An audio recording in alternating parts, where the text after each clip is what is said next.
más tenemos ya las características de las hormonas, la clasificación de las hormonas, su estructura química, las glándulas que producen hormonas. Y ahora vamos a hablar de los mecanismos de acción de las hormonas. Las hormonas son transmisores químicos, igual que los neurotransmisores del sistema nervioso, el sistema nervioso central, el sistema nervioso autónomo. Son sustancias químicas, como hemos visto.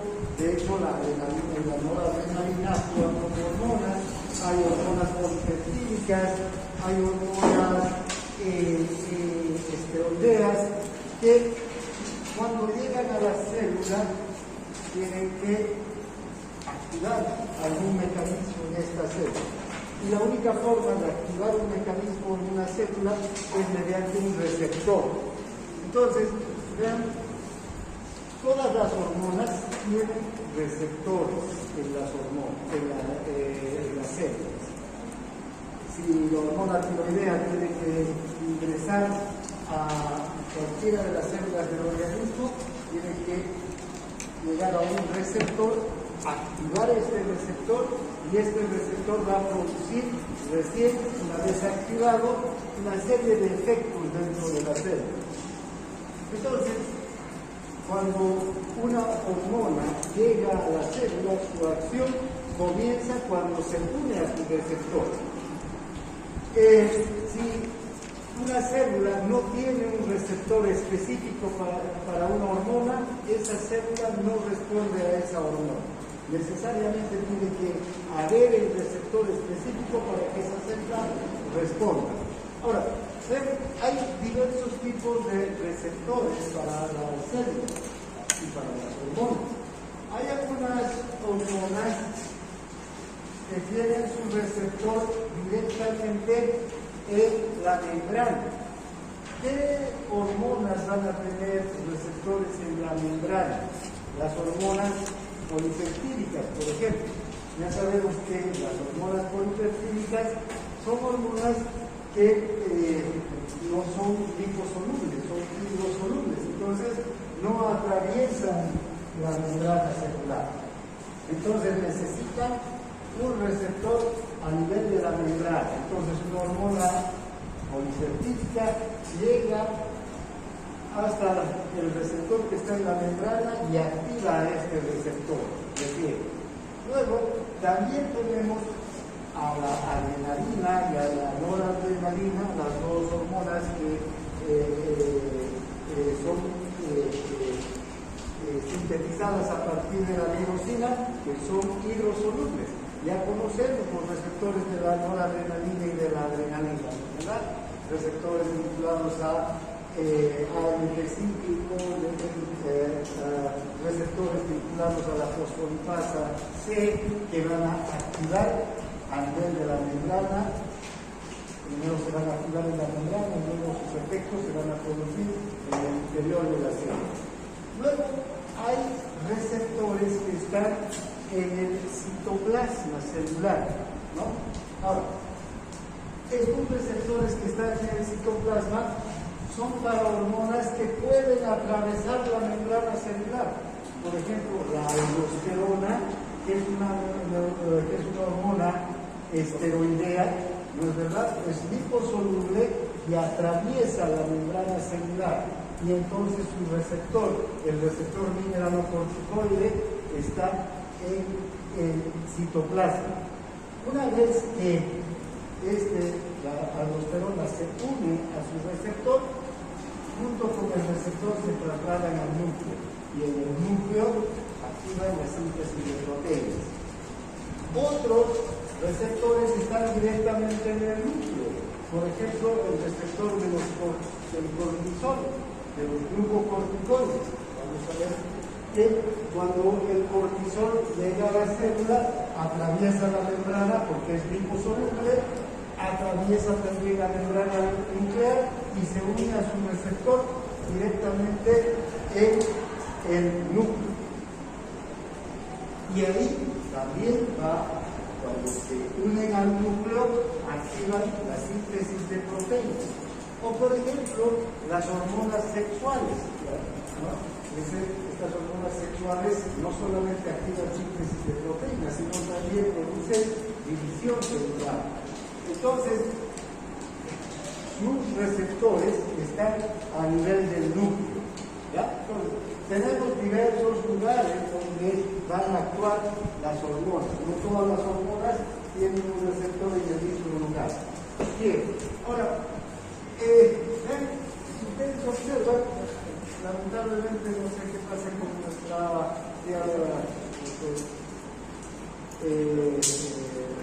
proyector, pero está muy borroso, ¿no? Pero si ustedes observan, aquí tenemos un gráfico donde está la membrana celular, ¿no? Y si ustedes pueden observar, tenemos diferentes receptores de hormonas, ¿no? Diferentes receptores. Tenemos un receptor hormonal que está vinculado a la proteína G. Este es un receptor de segundo mensajero. Este receptor, cuando la hormona se une al receptor, como ustedes pueden ver, aquí no hay el receptor, no hay la hormona en este receptor, está vacío. Pero cuando la hormona se une a su receptor, se activa un mecanismo que produce una activación, ya sea del AMP o del GMP cíclico, y esa activación del AMP o del GMP cíclico a través de la adenil ciclasa o de la guanidina ciclasa va a producir efectos dentro de la célula. Este es, por ejemplo, un receptor unido a mecanismos de segundo mensajero. Hay otros receptores que directamente son canales iónicos, ¿no? Cuando el receptor, la hormona se une a su receptor, ¿qué va a ocurrir? Va a abrir un canal iónico. Hay los que están unidos a proteína G, y hay otros receptores que están unidos a enzimas. Por ejemplo, vamos a ver, el receptor de la insulina es un receptor que activa una cantidad enorme de enzimas intracelulares. Entonces, este receptor lo que hace es activar enzimas, el receptor de la insulina. En el caso de, por ejemplo, la adrenalina, la noradrenalina o de los polipéptidos de la glándula hipófisis, están más que nada vinculados a receptores que van a activar segundos mensajeros a través de la proteína G. Bien, tenemos entonces receptores unidos a canales iónicos. Conocemos estos canales. Hay canales que van a transportar sodio, hay canales que van a transportar calcio, hay canales que van a transportar potasio o cloro, dependiendo entonces de cuál es el canal que se va a activar. La célula se puede despolarizar o se puede hiperpolarizar. Si se activa un canal de sodio, el sodio ingresa dentro de la célula, aumenta el voltaje dentro de la célula y la célula se despolariza. Si se activa un canal de potasio, ¿no? Aquí el potasio, ¿qué va a ocurrir? El potasio va a salir de la célula, porque el potasio es evidentemente intracelular, por diferencia de concentración sale de la célula y la célula va a disminuir su carga eléctrica, se va a hiperpolarizar, se va a inhibir. Entonces, ¿ven? Exactamente igual que los neurotransmisores. Entonces, estos canales iónicos son canales que se activan por ligando. ¿Y cuál es el ligando? La hormona, ¿no? Bien, luego tenemos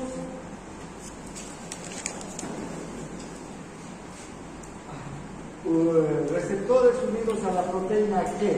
Esta es interesante porque la proteína G, normalmente la proteína G, como ustedes recordarán, tiene 3 subunidades. Cuando el receptor es activado por la hormona o por el ligando, ¿qué va a ocurrir? Hay un cambio de conformación de la proteína y ¿qué va a ocurrir? Se va a producir una fosforilación aquí de la subunidad alfa.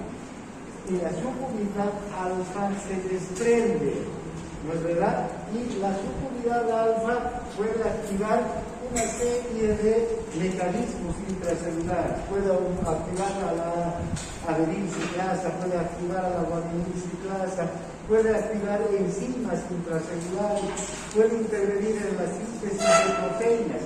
O sea, puede producir diferentes acciones intracelulares. Además, puede incluso abrir canales. También, generalmente canales de potasio, canales de calcio, son abiertos por AMP cíclico que se incrementa cuando se activa la adenina ciclasa. Bien, luego tenemos, bueno, este es el mecanismo de, tal vez lo pueden ver mejor, de activación del segundo mensajero y de la proteína G. Esta es la proteína G. Recuerda, tiene 3 subunidades, alfa, beta y gamma. Es la unidad alfa, en la mayor parte de los casos, que cuando se activa el receptor, la unidad alfa se desprende y va a producir una activación de la adenina ciclasa o de la guanina ciclasa, cualquiera de esas enzimas. Estas enzimas tienen la característica de ser enzimas de membrana, a diferencia de otras enzimas intracelulares. Estas son enzimas de membrana. Estas enzimas de membrana, entonces, lo que hacen es aumentar o disminuir la concentración, ya sea de AMP cíclico o de GMP cíclico. Y estos dos, el AMP cíclico o el GMP cíclico, en realidad son los segundos mensajeros. Cuando se habla de segundo mensajero, estamos hablando de estas dos sustancias que se activan y pueden producir fosforilación de diversas proteínas, de diversas enzimas y muchos efectos intracelulares. Estos conceptos ya los hemos visto al principio del año, ¿no? Cuando nos hablaban también de los medios de transporte y los medios de señalización, pero los estamos repasando. Entonces, hay hormonas que van a tener este mecanismo de acción.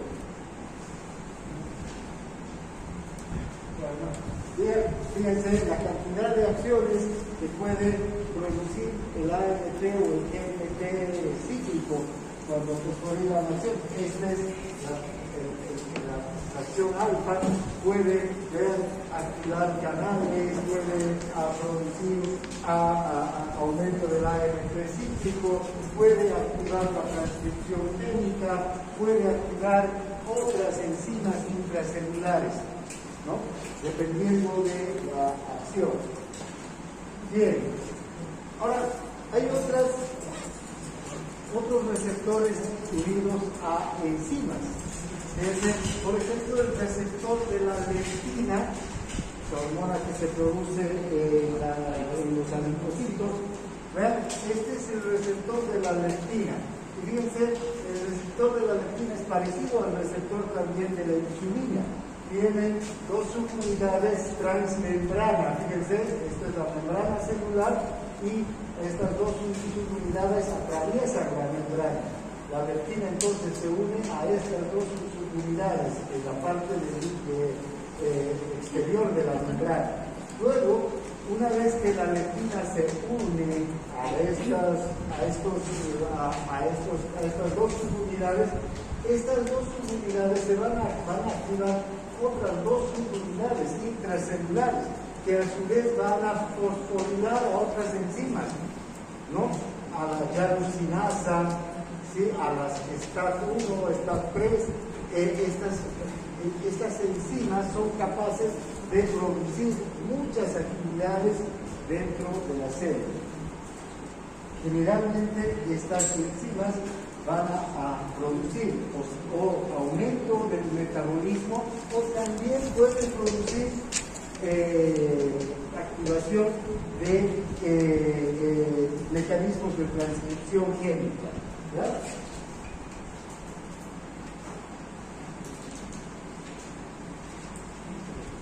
Ahora, entonces, los canales, los receptores de segundo mensajero y los receptores unidos a enzimas están donde? A nivel de la membrana, aquí. Vean, ahora tenemos receptores intracelulares. ¿Ves? Por ejemplo, este es un receptor intracelular. El receptor está inactivo. La hormona tiene que atravesar la membrana. La hormona atraviesa la membrana por difusión. Tiene que ser una hormona liposoluble, si no, no atraviesa la membrana. Atraviesa por difusión simple. Esta hormona se une aquí al receptor y el complejo hormona-receptor se dirige hacia el núcleo. Y en el núcleo van a activar la transcripción génica. Generalmente estas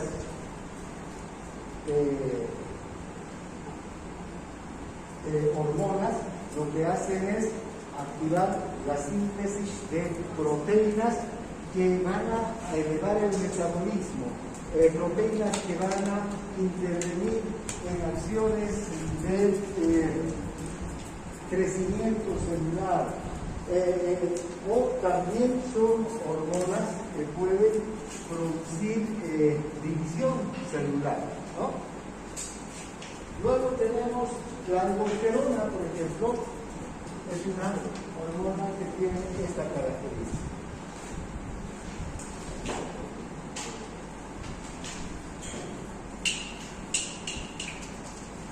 Bien.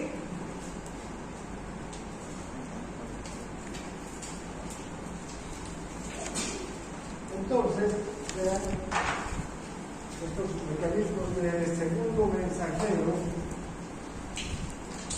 que tienen los receptores de las hormonas pueden mediar diferentes funciones intracelulares, ¿no? Pueden activar la adenidad citrasa, el AMP cíclico a nivel de la membrana, pueden abrir canales de calcio, por ejemplo, aumentar el flujo de calcio al interior de la célula, pueden también activar los productos de degradación de los fosfolípidos de la membrana. No sé si ustedes han visto que a partir de los fosfolípidos de la membrana, cuando los fosfolípidos se degradan, hay una enzima, la fosfolipasa C, la fosfolipasa A, en este caso, que degrada los fosfolípidos a ácido araquidónico. Ese ácido araquidónico luego es atacado por diversas enzimas, lipoxigenasa, ciclooxigenasa, y a partir del ácido araquidónico se forman prostaglandinas. Prostaglandinas que intervienen en múltiples funciones celulares. También entonces estos mecanismos de segundo mensajero van a activar este tipo de funciones, ¿no? Sistemas de segundo mensajero con adenylato citrasa que aumentan el AMP cíclico, ¿qué enzimas van a aumentar el AMP cíclico? ¿O qué hormonas, perdón, van a aumentar el AMP cíclico? La angiotensina 2, la calcitonina, las catecolaminas a nivel de los receptores beta, la gonadotropina choriónica, el glucagón, la hormona adrenocorticotrópica, la hormona estimuladora de los folículos, la hormona estimuladora del tiroides, la hormona liberadora de la corticotropina, hormona luteinizante, hormona paratiroidea, secretina, somatostatina, vasopresina. Todas estas hormonas lo que hacen es activar a la AMP cíclica a través de este mecanismo de segundo mensajero. Luego,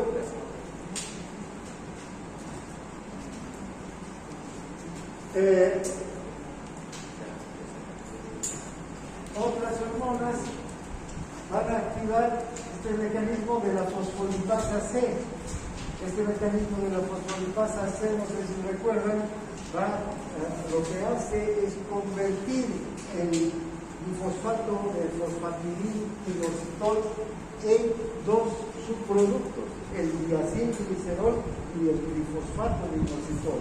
Esos dos productos, el diacilglicerol y el glifosfato de inositol, son los que funcionan como segundos mensajeros. Pero este es un mecanismo vinculado a la fosfolipasa C.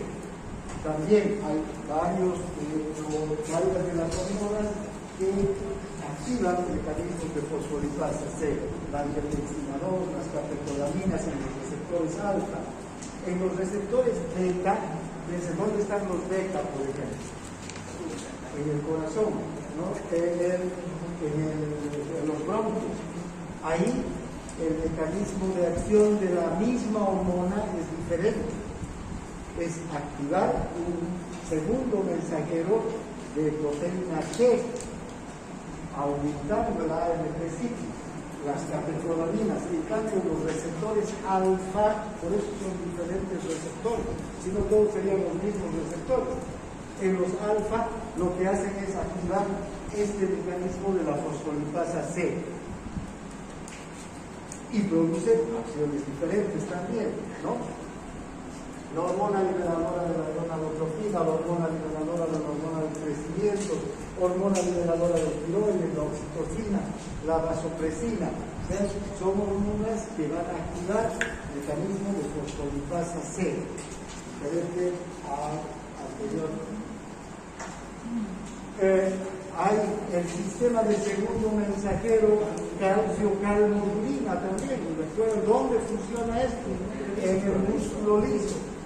Entonces, por ejemplo, muchas de las acciones de las hormonas también están orientadas a contraer o dilatar el músculo liso. Cuando van a contraer el músculo liso, activan a este sistema calcio-calmodulina. Y cuando ¿qué van a hacer? Van a activar a la miosinasa. Cuando van a intervenir más bien en la dilatación, ya no activan a la miosinasa, sino a la fosforilasa.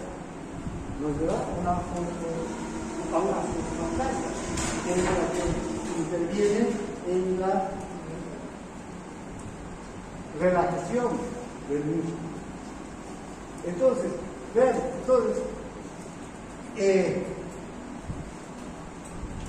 los iones calcio, cuando ingresan al interior de la célula, hay un potencial de acción y abre canales de calcio, pues estos canales de calcio permiten la entrada del calcio, estos se unen a la calmodulina y forman el complejo calmodulina, que van a activar o inhibir proteinsinasas. Una, la miosinasa se activa, o la fosforilasa es la que también se puede activar. La miosinasa para fosforilar a la cabeza de miosina y la fosforilasa para desfosforilar a la cabeza de miosina, cuando hay la relajación. Estamos repasando solamente lo que ya hemos visto, todos estos mecanismos a principio de año y también aplicados a algunos de los sistemas que ya hemos estudiado, como el del músculo liso, por ejemplo, el músculo liso gastrointestinal, el músculo liso de los vasos, de los bronquios. Ahora, vean, hay hormonas que actúan principalmente sobre la maquinaria genética de la célula. ¿Cuáles son esas? Las hormonas esteroideas. ¿Y cuáles de las hormonas esteroideas? Las sexuales. ¿No? La testosterona, el estrógeno, progesterona, los andrógenos, todas esas hormonas que se forman en los testículos, en los ovarios y en la corteza suprarrenal van a intervenir sobre la maquinaria genética de la célula. Entonces estas hormonas se van a unir directamente a su receptor o en el citoplasma o en el núcleo.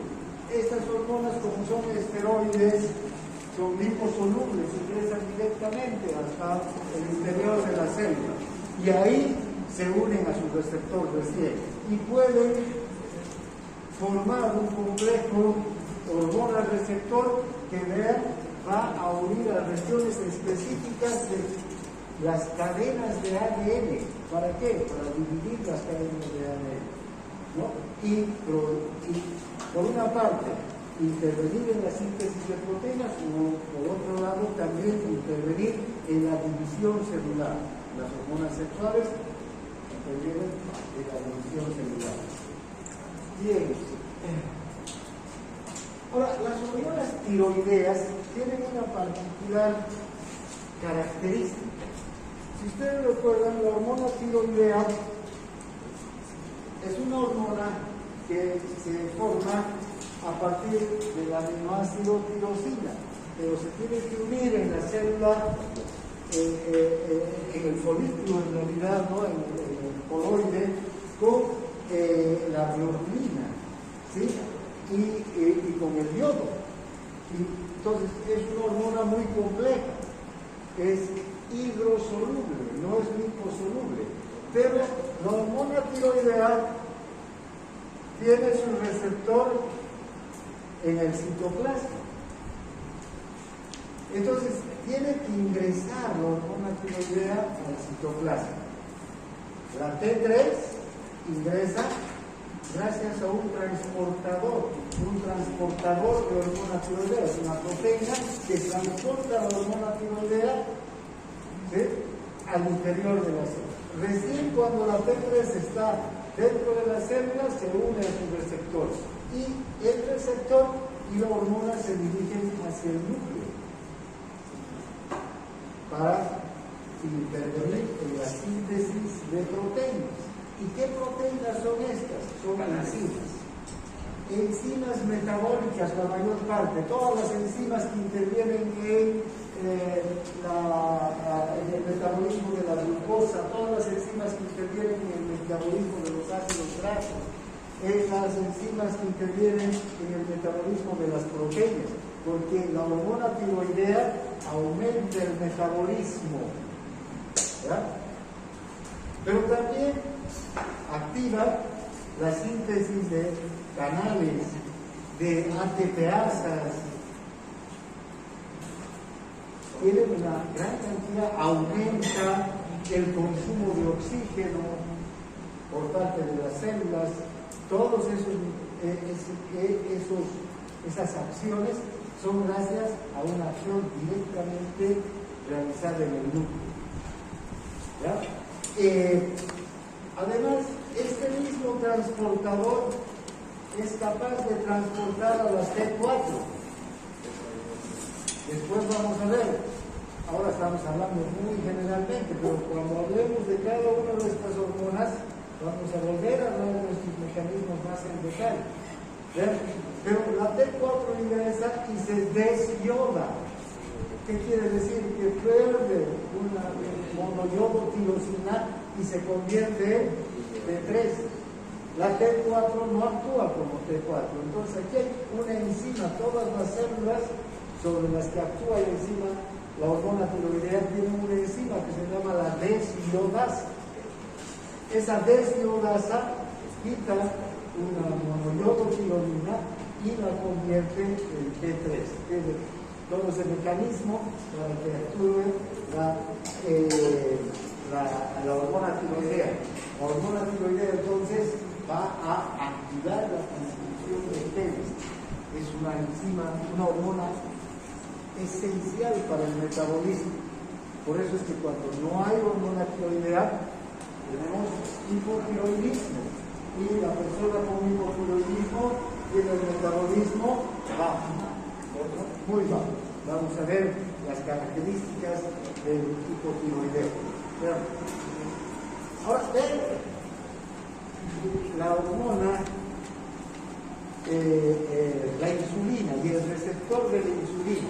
Este es un receptor muy interesante.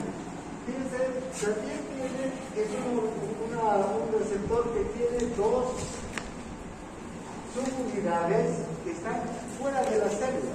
Son dos subunidades alfa en los que se va a unir la hormona. Y tiene dos unidades transmembranas, dos subunidades transmembranas que atraviesan la membrana. Cuando la hormona, la insulina, se une a su receptor, entonces aquí hay un cambio de conformación química de estos receptores, de estas proteínas, ¿no? Y activan enzimas intracelulares, proteincinasas, que a su vez van a activar una gran cantidad de enzimas que se las conoce como el sustrato del receptor de insulina. Cuando hablamos del sustrato del receptor de insulina, pareciera que es una sola cosa. Sin embargo, ese sustrato del receptor de insulina está compuesto por muchas enzimas. Las enzimas que intervienen también ¿en qué? En el metabolismo de las grasas, en el metabolismo de las proteínas, en el metabolismo de la glucosa, porque la insulina es clave para el metabolismo de proteínas, grasas y carbohidratos. Entonces, por una parte, la insulina activa una gran cantidad de acciones metabólicas dentro de la célula, pero también la insulina, y vamos a ver, es capaz, gracias a estos sustratos del receptor de insulina, de activar acciones genómicas, es decir, activa la síntesis de proteínas. Por eso que la insulina es considerada, junto con la hormona del crecimiento, las dos hormonas esenciales para el crecimiento de los tejidos. Si no hay insulina, así hay hormona de crecimiento, los tejidos se ven interferidos en su crecimiento. De hecho, vean, hay unas sustancias que se llaman las somatomedinas, cuando hablemos, tal vez nos dé tiempo, no creo ya, para hablar de la hormona del crecimiento. La hormona del crecimiento, cuando ingresa al interior de la célula, activa la formación de unas proteínas que se llaman somatomedinas. La somatomedina C es la que interviene en la transcripción génica para que los tejidos crezcan. A esa somatomedina C también se la conoce como factor de crecimiento similar a la insulina. Fíjense, o sea, los dos factores entonces son claves: la hormona del crecimiento más las somatomedinas y la insulina con su sustrato del receptor de la insulina, que activan la síntesis de proteínas para el crecimiento de los tejidos. Entonces la insulina no es solamente una enzima o una hormona metabólica. Se conoce a la insulina como una hormona metabólica que arranca su síntesis después de que comemos.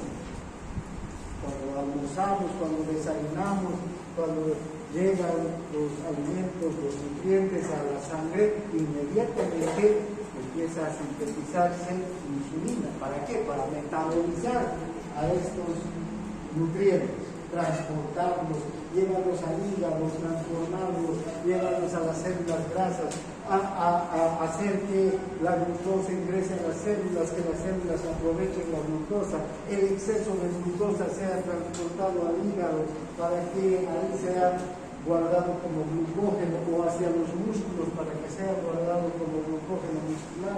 Y si todavía hay más glucosa en la sangre, se le lleva al hígado para que se convierta en grasa y del hígado esa grasa al tejido graso para guardarla, ver, como energía de reserva. O sea, todo eso hace la insulina, pero además la insulina también produce acciones genómicas, es decir, interviene en la síntesis de proteínas para el crecimiento celular y crecimiento de los tejidos. Ustedes han oído hablar que hay células que requieren de la insulina para que la glucosa ingrese al interior. ¿Ves? La mayor parte de las células de los tejidos necesitan de la insulina, pero hay otras células que no necesitan de la insulina. Las células cerebrales, por ejemplo, no necesitan de la insulina. La insulina, cuando ingresa activa su receptor, va a activar a estas vesículas y desde luego también al núcleo para formar estas proteínas transportadoras de glucosa, que son los GLUT4. La mayor parte de los tejidos tiene estos GLUT4. Necesitan estos GLUT4 dirigirse a la membrana para que ingrese la glucosa. Por eso es que cuando hay diabetes, ¿qué sucede? La insulina no actúa y no hay GLUT4 en la membrana celular. Entonces no hay un transportador de glucosa. ¿No? Entonces, fíjense, ese mecanismo está en la mayor parte de las células, pero no en todas. Hay algunas células que no necesitan de GLUT4, tienen otro transportador, el GLUT1. Ese GLUT1 está ahí y no necesita de la insulina, transporta la glucosa. Hay otros transportadores como el del hígado, que es el GLUT2. El GLUT2 en el hígado tiene otra característica, porque al hígado ingresa la glucosa y del hígado sale también glucosa. En cambio del resto de los tejidos ingresa la glucosa, pero no sale la glucosa, ¿no? ¿Qué pasa con la glucosa? ¿Qué pasará con la glucosa dentro de la célula? Se metaboliza, ¿no? La célula lo utiliza, es instante. Entra la glucosa a la célula y ya nomás la célula la está convirtiendo en ATP para sus necesidades. Entonces no sale la glucosa, pero del hígado sale. Entonces el transportador en el hígado tiene que tener la capacidad de meter y sacar glucosa, porque del hígado, ¿cuándo sale la glucosa? ¿Cuándo? Cuando ya no tenemos glucosa en la sangre, entonces desde el glucógeno hepático se empieza a sacar la glucosa. El glucagón, que es una enzima, vamos a ver, como el glucagón, por ejemplo, activa la insulina. Fíjense, entonces, todas estas características de la insulina son bastante complejas, ¿no? La insulina no tiene entonces una sola acción. Generalmente cuando hablamos de la insulina, ¿de qué estamos hablando?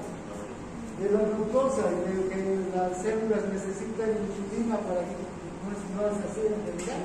No todas las células necesitan insulina. Desde luego, la mayor parte de las células de los tejidos van a requerir de la insulina, pero no todas. Además, la insulina trabaja activando lipasas, inhibiendo fosfolipasas, un montón de enzimas que están involucradas en el metabolismo de los lípidos, activando enzimas que forman parte de la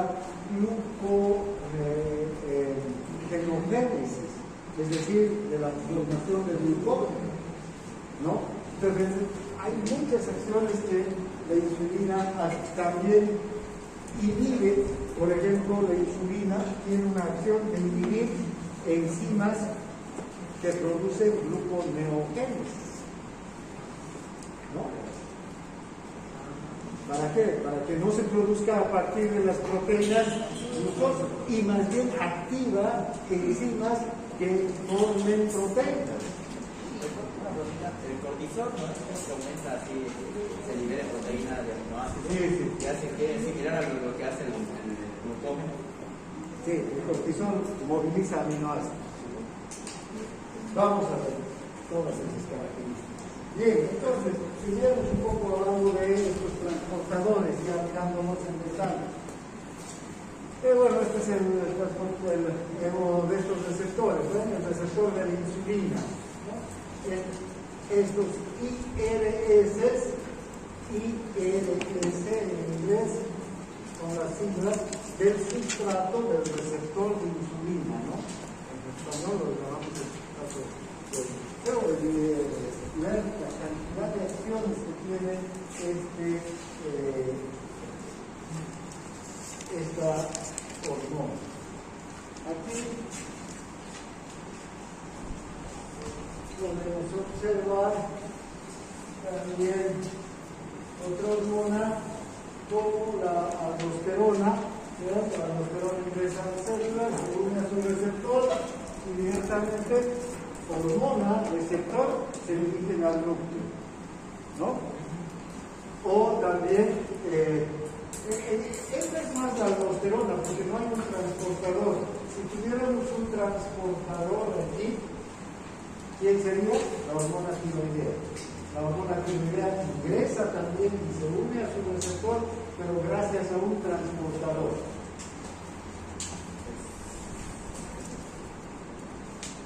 Aquí tenemos, bueno, esta es una hormona que se une a su receptor que está en la membrana. Este receptor está en el citoplasma.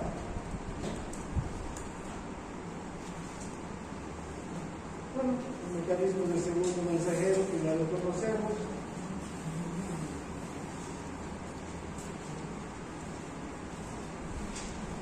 Activando proteacinasas.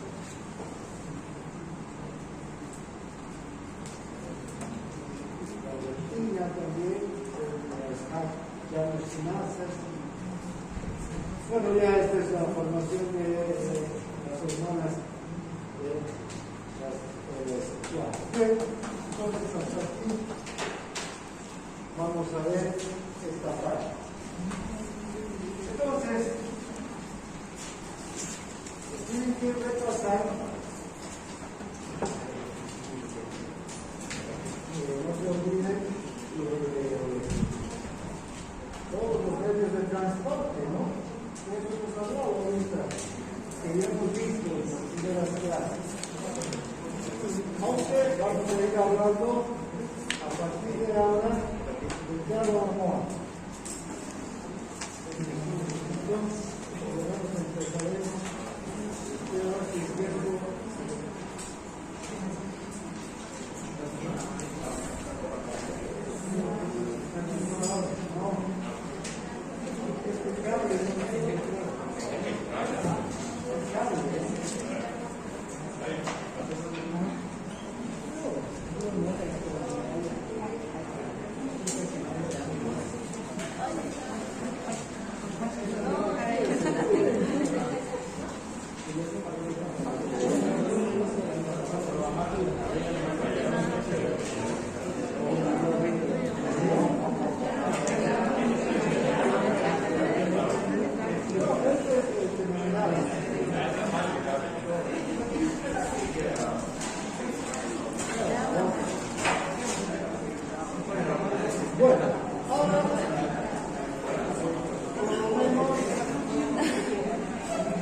empezaremos a hablar de las hormonas hipofisarias.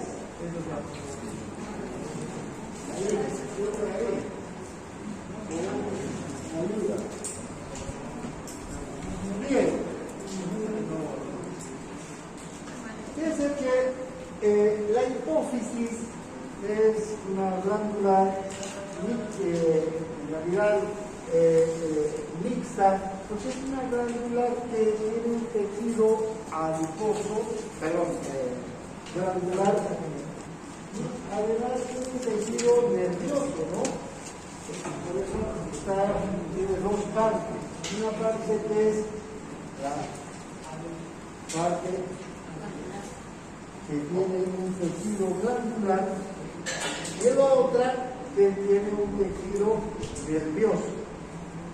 La parte glandular es la adenohipófisis y la nerviosa es la neurohipófisis. La adenohipófisis está en la parte anterior, por eso se llama también hipófisis anterior. Y la neurohipófisis está en la parte posterior. Esta glándula, como ustedes pueden ver, es bastante pequeña, es como una arveja, más o menos del tamaño de una arveja. Está unida al hipotálamo a través del tallo hipofisario, ¿no? Que lo une a la eminencia media del hipotálamo. Pesa alrededor de 1 gramo, que es como una arveja, y donde está sentada muy cómodamente en la silla turca, ¿no? Ocupa la silla turca, como una reina ahí. Por eso, porque es tan importante además esta glándula.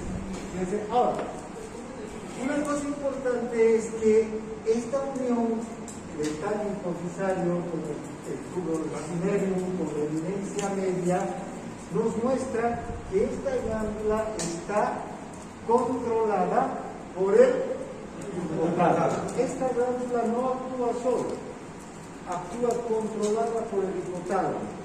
Ya podemos observar su anatomía, ¿no?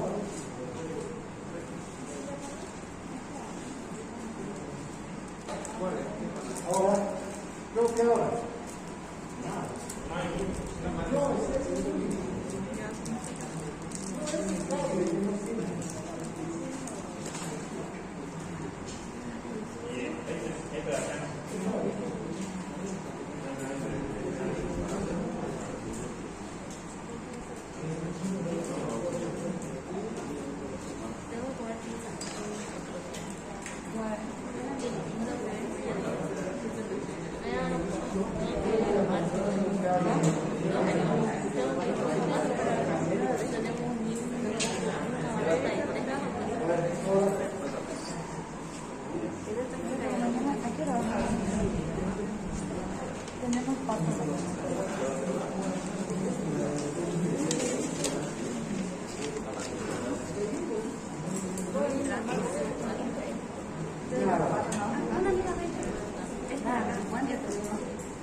Células de diferente color.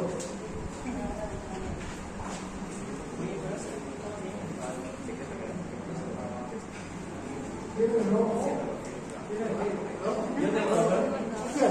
En realidad son 5 tipos diferentes de células que están en la adenohipófisis. esta adenohipófisis tiene estas 5 diferentes tipos de células y cada una de estas células o cada grupo de estas células va a producir una hormona diferente.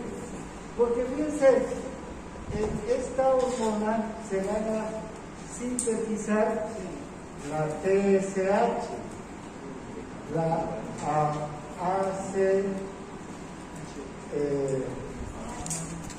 adenocorticotrópica, ¿no? La hormona del crecimiento, la hormona, las gonadotropinas y la prolactina.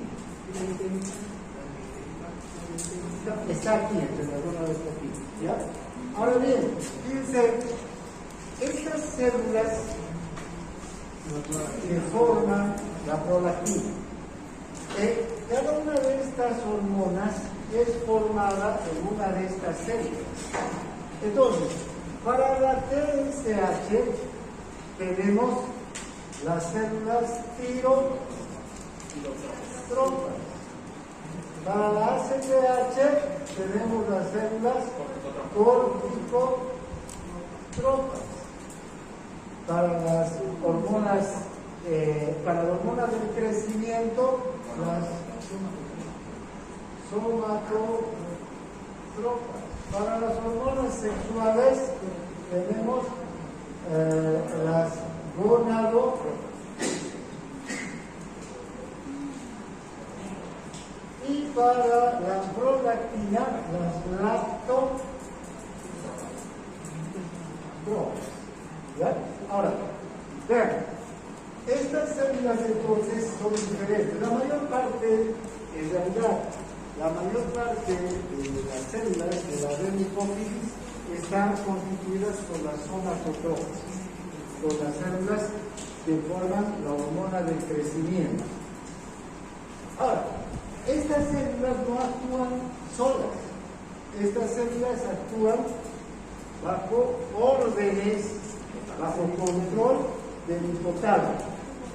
En el hipotálamo se van a formar una serie de hormonas que van a actuar sobre estas células y las van a estimular.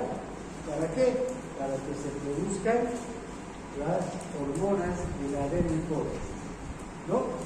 Dentro de entonces, ahora, ¿cómo se llaman las hormonas que están en el hipotálamo? Si es posible.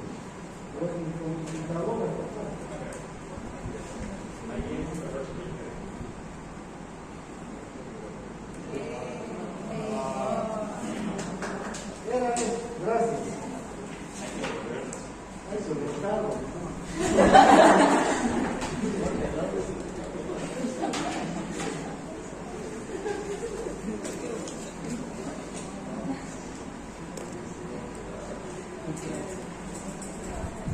Bien, entonces estas células que tenemos aquí, ¿ya?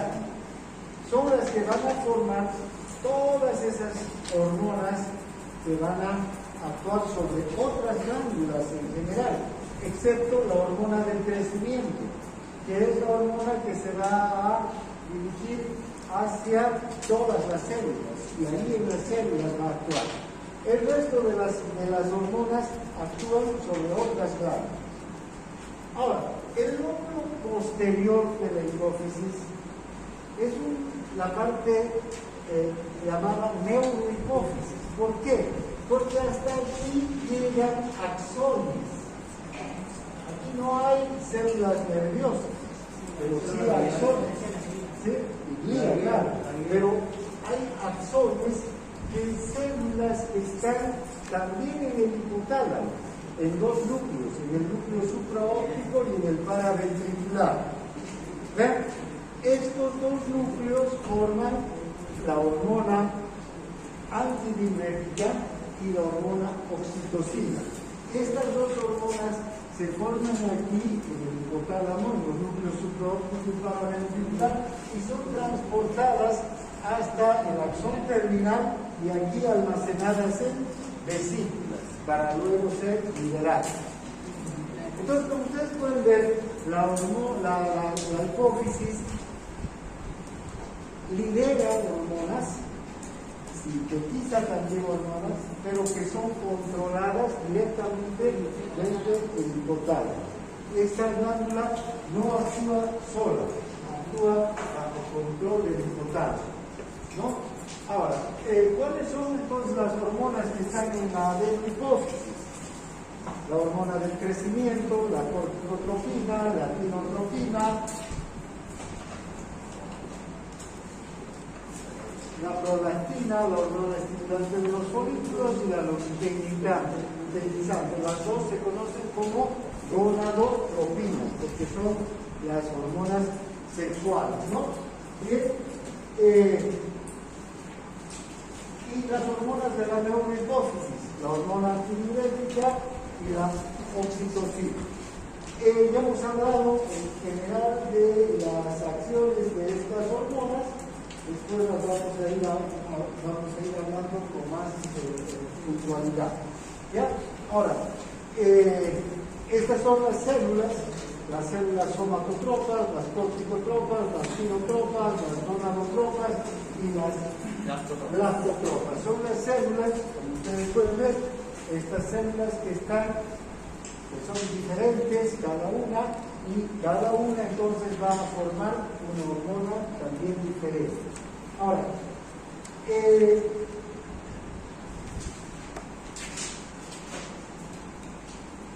bueno, las células de la neurohipófisis son, ¿ya? Aquí están los núcleos supraópticos y paraventricular en el hipotálamo, y los axones son los que llegan hasta la neurohipófisis, ¿ya?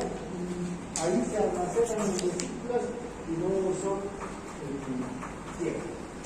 Ahora, para que la neuro y la adenohipófisis funcionen, entonces tiene que haber un control directamente desde el hipotálamo, porque ahí están las células que van a comandar la secreción de la hipófisis. Ya sabemos que el hipotálamo es esa parte, ¿no?, del sistema límbico que está encargado del control de la mayor parte de las funciones corporales. Hasta el hipotálamo llegan estímulos procedentes de todo el organismo, ¿no? De receptores que están en la piel, de receptores que están en los órganos, de receptores que están en las arterias, que están en las venas, o sea, receptores que detectan todo tipo de estímulos, ¿no? Van a enviar estos estímulos hasta el hipotálamo, y el hipotálamo se va a encargar de responder con una acción determinada al estímulo. El hipotálamo entonces va a recibir señales de dolor, de olor, de sabor, pensamientos agradables o repelentes, sed, apetito, casi todos los estímulos que parten desde la periferia. Estos estímulos pueden excitar o inhibir al hipotálamo, ¿no? Y en base a esta información que recibe, va a responder, actúa como centro de información y luego controla muchas funciones corporales, entre ellas la secreción de hormonas. Y vean, ¿qué hormonas controla en su secreción o qué secreción de hormonas controla el hipotálamo? Para empezar, la neurohipófisis, ¿no? Ya sabemos que la neurohipófisis tiene sus células a nivel de los núcleos supraóptico y paraventricular. Luego está la adenohipófisis. Y fíjense, a nivel del hipotálamo va a haber una serie de células, de neuronas, que van a producir también unas hormonas que van a ser enviadas a través de estos axones. Estos son axones de neuronas que van a enviar hormonas hasta esta parte, a la eminencia media. ¿Qué hormonas van a llegar aquí? Las hormonas que van a estimular a la adenohipófisis. Si ustedes observan, estos axones están cerca de este grupo de arterias, ¿no? Este sistema se llama sistema hipotálamo hipofisal. ¿Qué quiere decir? Que es el que transporta todos los productos que se secretan a este nivel de estos axones. ¿Ven? Una hormona que se secreta aquí va a pasar a estos vasos, que son muy diminutos estos vasos, y estos vasos se van a encargar de transportar esa hormona hasta la adenohipófisis. Y ya sabemos, en la adenohipófisis que hay diferentes tipos de células, ¿no? Las células lactotropas, las pirotropas, las somatotropas. Entonces, si esta hormona es, por ejemplo, la hormona liberadora de la hormona del crecimiento, esta hormona que se ha liberado aquí, a través del sistema porta hipotálamo hipofisario llega hasta la adenohipófisis y esa hormona se va a dirigir a la célula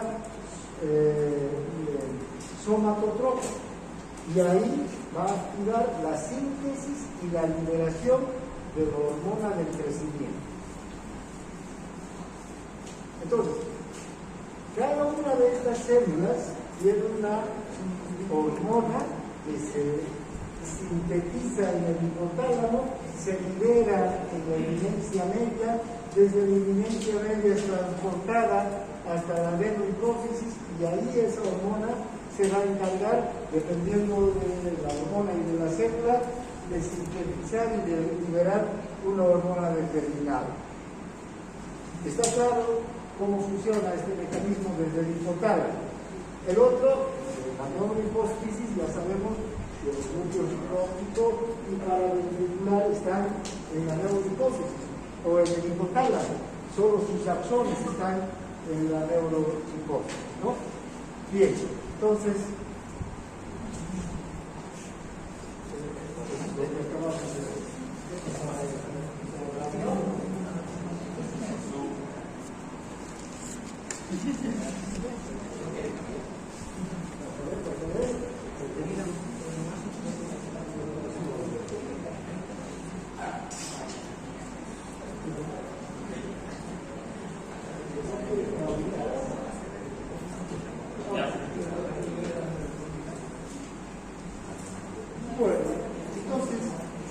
la eminencia media es el lugar donde se van a liberar todas estas hormonas que vienen desde el hipotálamo y que se dirigen hacia la adenohipófisis. Ahí empieza este sistema de lazos porta hipotálamo hipofisal. ¿Por qué se llamará porta? ¿Ah? Porque es directo. Porque es directo.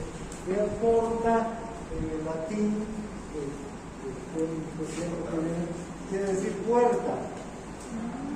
Como la vena porta es la puerta de ingreso al organismo de todos los nutrientes. Este sistema porta hipotálamo hipofisario es la puerta de llegada ¿a dónde? A la adenohipófisis. Es como la puerta para llegar, por eso se llama porta. ¿Ya? Ahora, ¿cuáles son las hormonas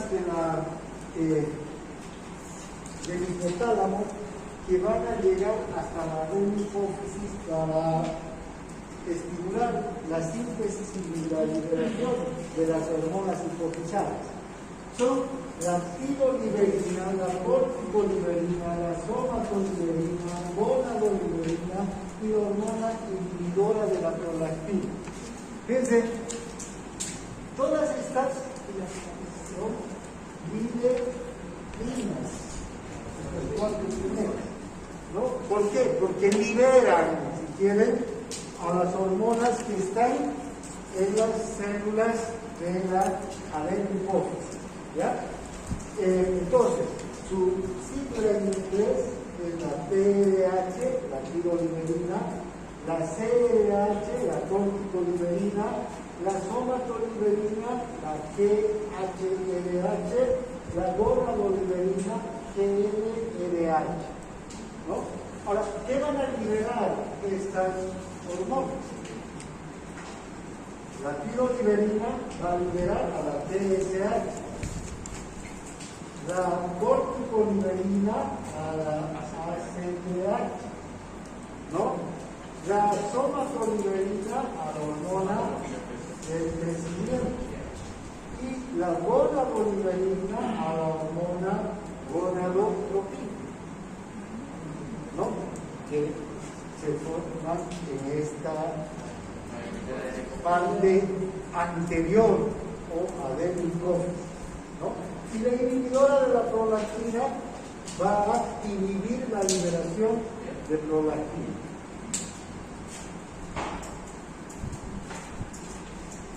Ahí están nuestro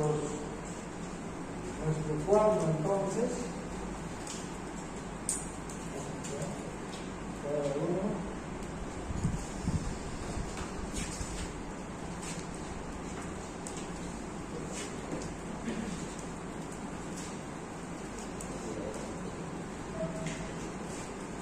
Empezamos por la tiroliberina, llega a las células tirotropas y libera a la hormona TSH, ¿no?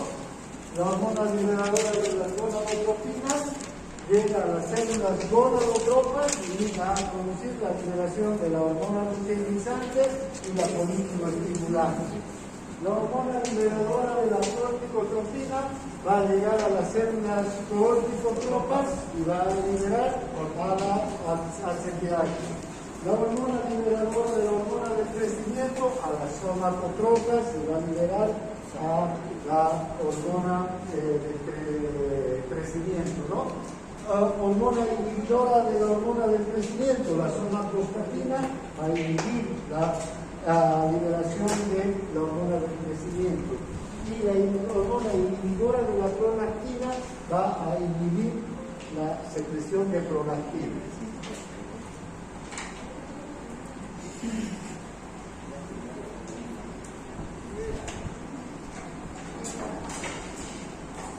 Aquí vamos a quedar, ¿ya?